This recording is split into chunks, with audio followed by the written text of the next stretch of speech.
ఈ మధ్య social media యాప్స్కి సంబంధించి మరీ ముఖ్యంగా బెట్టింగ్ యాప్స్కి సంబంధించి ఓ పెద్ద హల్చలే జరిగింది. ఇక ఈ వ్యవహారంలో మనీ లాండరింగ్ జరిగిందన్న అనుమానాలతో ఈడీ దర్యాప్తు అనేది ముమ్మరం చేస్తుంది. ఇక బుధవారం విచారణకు హాజరైన ప్రకాష్ రాజ్ను దాదాపు 5 గంటల పాటు ఈడీ అయితే విచారించింది.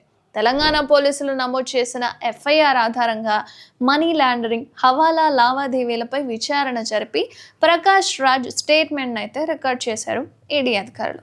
మొత్తానికి దుబాయ్కి సంబంధించిన బెట్టింగ్ యాప్స్ నుంచి లావాదేవీలు జరిగినట్లు గుర్తించిన ఈడీ ప్రకాష్ రాజ్పై ప్రశ్నల వర్షం కురిపించింది. అయితే జంగిల్ రమ్మీ యాప్ను ప్రమోట్ చేసిన ప్రకాష్ రాజ్ రమ్మీ యాప్ ద్వారా తనకు ఒక్క పైసా కూడా రాలేదని స్టేట్మెంట్ ఇచ్చాడట. విచారణ అనంతరం తెలియక ఒకే ఒక యాప్ ప్రమోట్ చేశానని, ఇకపై బెట్టింగ్ యాప్లను ప్రమోట్ చేయనని చెప్పుకొచ్చాడు. అలాగే బెట్టింగ్ యాప్లలో ఆడి ఎవరు మోసపోవద్దని కూడా సూచించారు. బెట్టింగ్ యాప్స్ ప్రమోట్ చేసేందుకు ప్రకాష్ రాజ్తో పాటు మొత్తం 29 మందికి నోటీసులు పంపింది ఈడీ.